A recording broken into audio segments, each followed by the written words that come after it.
In this video, I'll be going over the most outdated towers in Tower Defense Simulator. There's a TDS tower that hasn't been changed in its model in over 5 years, which is actually quite insane. We'll be going over only the regular tower's model or animations, as most other towers have newer skins and probably have gotten some balance changes by now. Alright, the first outdated tower on this list is the Executioner. This tower is the only one on this list that have never gotten a single change. It plays very weirdly, sometimes hitting the same enemy 2 times, missing the attacks when the enemy is very close to it. Executioner's model isn't that outdated, however, it can look better because some parts of the tower, like the bandana, just look kinda NPC as of 2025. The next outdated tower on this list is the Toxic Gunner, another event tower with no real changes model-wise ever since it was released in May 2021. It got a buff in November of 2023, but the tower still plays very poorly with a mediocre cost efficiency compared to other multi-hit towers. Unlike Executioner, however, this tower looks very outdated because of the lack of gear. It literally looks this empty at level 0, so if there was ever a Toxic Gunner remodel, then the changes will be significant since Phantom Toxic Gunner looks a lot more updated and different compared to this. Up next, we have the Rocketeer. The tower's stats got buffed a bit ago, and the model has not changed in over 3 years. I never liked its model since 2021, since it looks so goofy at max level.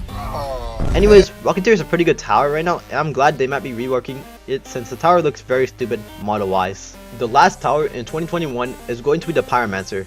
This tower is last changed model wise in 2021. It's a very good tower, however the model is very outdated. It still looks pretty good for something back in 2021, but compared to other towers and the skins it just looks very silly. The first tower we have in 2020 is going to be the Electroshocker. Despite having new sound effects and animations back in 2023, the model itself is pretty outdated. It last got changed back in October of 2020. It still looks fairly good at the later levels, but the early levels just look very empty, with no gear. The newer skins look very good on Electroshocker, and I'll probably use those as a basis to make the older skins more up to date. Surprisingly, the next tower we have from 2020 is the Mortar. Even though Mortar got a rework back in 2023 and a big buff in 2025, becoming one of the best towers in the game. However, the model for one of the earlier skins in the base tower is very outdated compared to the newer skins. Bunny Mortar especially uses the old model from March 2020, which is pretty funny now. I do think Mortar's newer skins are pretty good, so I think that should be like the basis for the older Mortar skins, since the tower was last remodeled back in 2020. Next up, we have the Archer. This one's very outdated, looking very empty for the majority of levels, even though it got a recent rework, but the tower's models did not get changed. The skins even just look more like a weird colored base tower for a decent amount of levels, thanks to how overhaul ruined a lot of skins. Anyways, whenever this tower gets remodeled, it will probably be getting a lot more gear similar to the Sledger rework. The tower got a recent buff a few weeks ago, and it's pretty good to use for now. Next up, we have the Gladiator. This tower hasn't been changed both statistically and model wise since October 2020. Aside from getting a Pierce cap of 3 in 2023, Gladiator has always been the same tower since 2020. It still surprisingly has the most event tower skins out of any other event tower, which I would say is very impressive, but half the skins I would say is very outdated compared to the newer ones, thanks to how the newer skins are looking a lot more quality.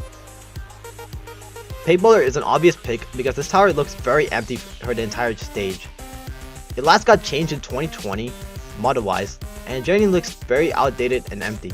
The tower also sucks, even though it got buffed last year, being the second worst non-event tower right now.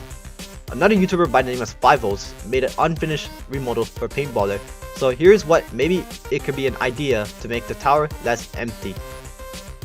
Slomer is one of the worst towers in the games thanks to its 16 DPS for 6400. However, the tower has never been changed before really, aside from bug fixes. Slomer hasn't been changed since March 2020 at all. Anyways, this tower is definitely need of a rework, and I can understand why TDS has not changed this mess of a tower. Now, we are getting to towers up to 2019. Medic has not been changed really ever since 2019. It got some usage changes in 2020 that changed literally nothing, but Medic has been the same tower for like 5 years. The model is the same, and even some of the skins are the same. The newer skins are very good, but some of the towers that are in desperate need of a rework and a remodel is definitely the Medic. I'll probably do something similar to TDX, where Medic can probably overclock a TDS tower by giving it stun immunity, maybe some detections forever, and maybe even DPS buffs when stacked, maybe. However, this would probably make Engineer a lot less useful now, because Engineer sentries do not get buffed by support towers. Now, the final tower we have been waiting for in the thumbnail is the turret. The turret has been the exact same model as of August of 2019. That's the OG TDS, because it's pretty mega. Well, the turret's been very outdated for a while, and it's only gotten really 2 balance changes. Because the tower was pretty mediocre at the time, and it got big DPS buffs, same with cost efficiency. But yeah, I really wonder what they would do to rework the turret in the future. There's been a lot of towers with unchanged upgrade pictures ever since they were reworked that did not represent the tower properly. The biggest example being Ranger, where it has 2019 tower pictures for the upgrades. And yeah, that's about it. Thanks for watching, and if you enjoyed this video, make sure to like the video, subscribe to my channel, and I hope to see you later and have a great day and make better content in the future.